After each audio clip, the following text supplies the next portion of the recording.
आपने अगर मेरा प्रीवियस व्लॉग देखा होगा तो आपको पता होगा कि मैं पीजी ढूंढने के लिए यहाँ से वहाँ भटक रही थी। फिर उसके बाद रात हो गई, हमने पीजी ढूंढना छोड़ दिया। फिर हम नेक्स्ट डे फिर से पीजी ढूंढने के लिए रेडी हो गए, वो भी सुबह के 8 बजे। और मैंने देखा सुबह के 8 बजे इतनी सारी गाड़ियाँ चल रही है रोड पे, ऐसा लग रहा था कि दोपहर के 11 बज रहे हैं।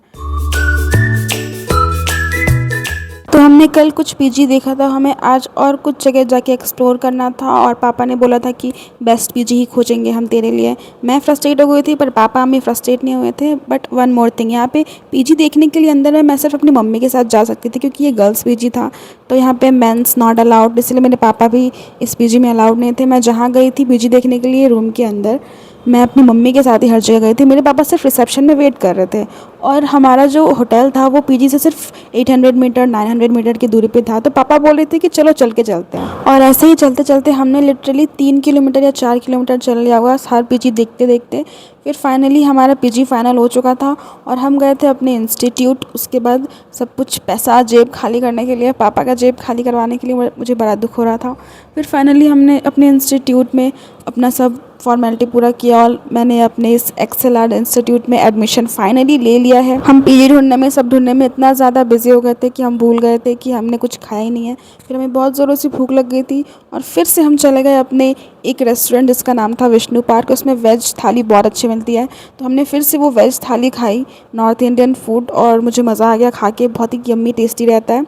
अगर आप आओगे BTM फर्स्ट स्टेज में तो आप विष्णु पार्क जाके खा सकते हो। और खाने के बाद फिर हम पैदल निकल गए अपने होटल के लिए क्योंकि यहाँ पे सब कुछ 500-600 मीटर के अंदर ही सब कुछ था। आप देख सकते हो मेरी मम्मी पूरी तरीके से थक चुकी है और पीछे पीछे चल रही है और मैं यहाँ पे बीच में चल रही हूँ। मेरे पापा सबसे आगे चल रहे हैं, मतलब उनको तो थकान हो ही नहीं रही इतना चलने के बाद भी, और वो पता नहीं कहाँ पहुँच गए थे। और मेरी मम्मी बेचारी इतने पीछे चल रही थी और मैं इन दोनों के बीच में चल रही थी। मैं भी काफ़ी थक चुकी थी। उसके बाद फाइनली हम निकल जाते हैं अपने होटल के लिए और होटल जाने के रास्ते में मुझे ये शॉप दिखती है जो कि काफ़ी अच्छी लग रही थी। इसमें एनिमे ब्रेसलेट सब कुछ इतना अच्छा था, मुझे तो इसमें कुछ लेने का मन कर गया। बट मैंने सिर्फ बेल्ट लिया था अपने लिए, मेरे पास बेल्ट नहीं था। And then we finally came back to our hotel. So finally हम लोग होटल वापस आ चुके हैं इतना सारा पीजी से देख के। तो फाइनली मेरा पीजी हो चुका है फाइनल और हम आ चुके हैं अपने होटल वापस। शाम को मैं शिफ्ट होंगी और या पापा में सो रहे हैं अभी, तो मैं थोड़ा धीरे से बोल रही हूँ। और मेरे को उन्होंने बोला है कि लाइट बंद करने के लिए, तो वो लाइट भी बंद करना पड़ेगा। एंड मेरे को आपको एक और चीज़ दिखानी है कि ये देखो बैग, इसमें मैंने ख़रीदा है बेल्ट, दिखाती हूँ आपको।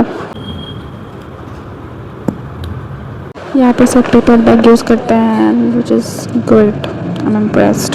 सबको ये पेपर बैग यूज़ करना चाहिए। बट ये पेपर भी तो शायद किससे बनता है, पेड़ काट के बनता है, बट ठीक है, कोई बात, सारा उगा लेंगे। उसके बाद पहली बार मैंने ब्लिंकिट का इस्तेमाल किया बेंगलोर आके और मैंने अपने लिए मंगवाया ये स्टडी टेबल क्योंकि मुझे इसकी बहुत ज़्यादा ज़रूरत पड़ने वाली है। क्योंकि मैं चेयर पे बैठ के पढ़ती हूँ तो मेरा पैर दुखने लगता है, इसलिए मैं इसको बेड पे लगा के पढ़ती हूँ, इसलिए मुझे बहुत ज़्यादा नीडेड था। उसके बाद फाइनली हमने शाम को कैब बुक किया मेरे पीजी जाने के लिए। वैसे तो मेरा पीजी 500 मीटर में था बट मेरे पास बहुत सारे सामान थे, इसलिए हमने कैब बुक किया और फिर हम कैब से फाइनली पहुँच गए हमारे पीजी। और पीजी कुछ 500-600 मीटर था बट इतना ट्रैफिक था कि क्या बताऊँ। फिर फाइनली मैं पीजी आई रात के 8 बजे और मैंने यहाँ पे अपना पहला भोजन फूड खाया। और उसके बाद मैं खा पी के अपने इस नए घर, पीजी अभी टेम्प्रेरी घर ही मान लो, उसमें मैंने अपना आराम से भोजन किया। मैं अपने रूममेट से मिली, बातें की। उसके बाद मैं खा पी के फाइनली सो गई।